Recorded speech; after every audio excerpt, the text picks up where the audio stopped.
Marathon was the location of one of the greatest battles in Greek history. It was here where Athenians made a stand against the might of an imposing Persian fleet. Your visit will take you through the causes of the conflict, the battle itself, and its far-reaching consequences. In 490 BCE, 600 Persian triremes landed on a beach 35 kilometers north of Athens. Standing in their way were 11,000 hoplites led by the prestigious Athenian general Miltiades. The Persian forces outnumbered the Greeks approximately 5-1, and yet the smaller force managed to push back their would-be conquerors. The Battle of Marathon was a major turning point in the Greco-Persian Wars, and the Athenians' victory would be celebrated for many years. The modern-day distance-running event is named a marathon in memory of a soldier from the battle who ran back to Athens to announce their victory, though whether this is real or legend is uncertain. The Persians wanted to invade Greece in part due to its rich silver mines. In 545 BCE, they came closer to this goal after their victory over Croesus, the king of Lydia. The victory forced some Greek populations in Asia Minor to surrender and gave the Persians a solid foothold to carry out a large-scale invasion. In 494 BCE, the city of Miletus revolted against its Persian rulers. They were aided by Athens and the nearby city of Eretria, and even burned down an important Persian temple. The Persian King Darius was enraged by their sacrilege, and in 491 BCE, sent messengers to the Greek cities demanding their submission. Athens and Sparta killed the Persian messengers, goading Darius to invade. The Persians began their attacks, first capturing the city of Naxos and enslaving its inhabitants, then taking the city of Eretria. Filled with confidence from their string of victories, the Persians set their sights on Athens. The Greeks were surprised by the ferocity of the Persian attacks. Seeking aid against the upcoming invasion, Athens was forced to appeal to other cities for help. In a surprising move, they asked for aid from Sparta, known for having the strongest army in Greece. The Spartans agreed to the request, but they were unable to send reinforcements in time due to the religious feast of Apollo Karneos, which forbade them from leaving their city until the next full moon. The only extra help Athens managed to acquire was from the small Boeotian city of Plataea, which sent an additional 1,000 hoplites. This was the first time in Greek history that their entire civilization was under attack from an external invader. Despite sharing the same language and same religion, Greek city-states had often warred amongst themselves. The Persian invasion was the first time they realized the necessity of collective action to ensure their survival.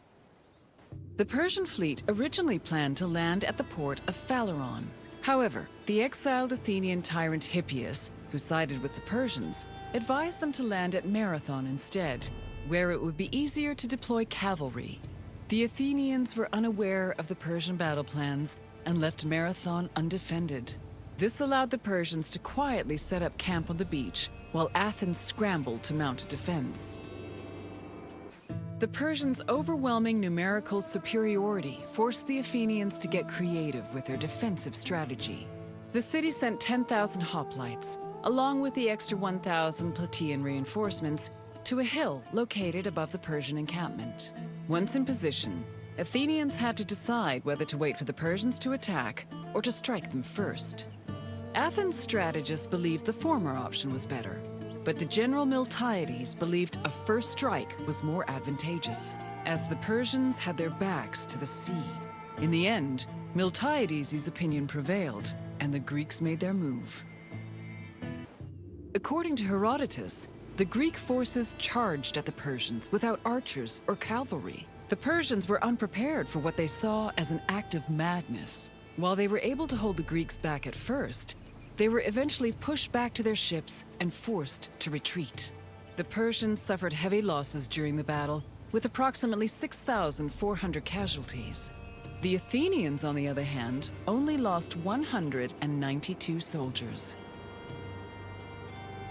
The victory at Marathon was considered miraculous. The Greeks attributed this miracle to the appearance of legendary heroes who they allegedly saw return from the dead to fight at their side in defense of the city. For example, several Athenians swore they saw the mythical king Theseus take up arms at Marathon, a scene which would later be depicted in Athens' Agora. Similarly, some hoplites attested that Heracles appeared at Marathon, clad in his lion skin and wielding a club. The supposed appearance of these heroes helped elevate the Battle of Marathon to a legendary status among the Greek people. After the Persians fled Marathon, they tried to invade Athens by way of the Bay of Phaleron.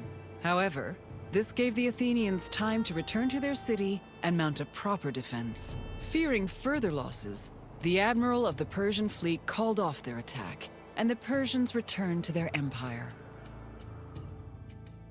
Darius was furious at the campaign's failure and decided to seek vengeance in a retaliatory expedition from both land and sea. Meanwhile, Sparta begrudgingly congratulated Athens on their victory. The victory at Marathon marked the beginning of a new era for Athens.